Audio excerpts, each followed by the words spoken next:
नमस्कार दोस्तों, आज हम समझेंगे एक पीएसयूज कंपनी या गवर्नमेंट कर्मचारी कैसे जानेगा कि उसे न्यू रेजिम या ओल्ड रेजिम से टैक्स को पे करना चाहिए या टैक्स रिटर्न भरना चाहिए। आईटीआर के लिए उसे न्यू रेजिम सेलेक्ट करना चाहिए कि ओल्ड रेजिम जाए।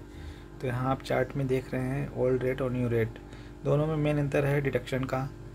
ओल्ड में आपको डिडक्शन और एग्जेप्शंस मिलते हैं जबकि न्यू में नहीं मिलते हैं, लेकिन न्यू के जो रेट हैं वो ओल्ड से कम दिख रहे हैं। तो हमें कैसे पता चलेगा कि इसमें हमें फ़ायदा है। यदि आपका डिडक्शन ज़्यादा बनता है 3 लाख 4 लाख 5 लाख तो ओल्ड में ही आपको फ़ायदा होगा, न्यू में नहीं होगा। लेकिन फिर भी हम कैसे समझ पाएंगे, तो इसके लिए आप टैक्स कैलकुलेटर का उपयोग कर सकते हैं जो टैक्स की साइट पर दिया होता है। आइए जानते हैं। टैक्स कैलकुलेटर को समझने के लिए हम एक उदाहरण लेते हैं कि एक पेशू कर्मचारी है जिसकी सालाना आय 16 लाख रुपए है। इसके लिए हम ब्राउज़र में टैक्स कैलकुलेटर सर्च करते हैं। टैक्स कैलकुलेटर की का पहली जो लिंक मिलती है इनकम टैक्स की साइट पर से ओपन करते हैं और हम 16 लाख रुपए मान के चलते हैं। एक एग्जांपल के तौर पर असेसमेंट ईयर 21-22 सेलेक्ट कर लेते हैं। Tax payer individual. अब यहाँ पे तीसरा ऑप्शन दिया है whether operating the taxation under section 115 BAC। तो इसमें यदि आप यस करते हैं तो न्यू रिजिम से भराएगा, अगर नो करते हैं तो ओल्ड रिजिम से भराएगा।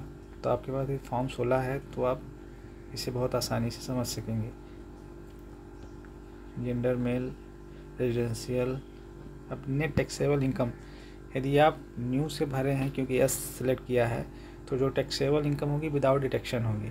तो मान लीजिए विदाउट डिडक्शन जो ग्रॉस इनकम बन रही है 16 लाख रुपए बन रही है। 16 लाख रुपए हो गए। अब इस पर देखिए, बाहर क्लिक करेंगे तो टैक्स लायबिलिटी बनती है 2,26,000। अब हम देखते हैं अगर हम डिडक्शन लेते हैं यानी 16 लाख पे हम डिडक्शन लेंगे, स्टैंडर्ड डिडक्शन 50,000 रुपये और 18C में 2.5 लाख रुपए, टोटल 2 लाख का डिडक्शन ले लेते हैं तो यहाँ 14 लाख हो जाता है।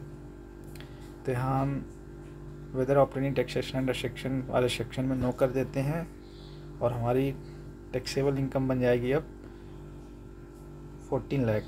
तो 14 लाख कर देते हैं और टैक्स बाहर क्लिक करते हैं तो टैक्सेबल इनकम होती है 2,41,800 रुपये और पहले जो बनी थी 2,26,200 रुपये बनी थी।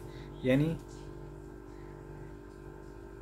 न्यू ओल्ड रिजिम से हमारा टैक्स ज़्यादा बन रहा है और न्यू रेजिम में हमारा टैक्स कम बन रहा है।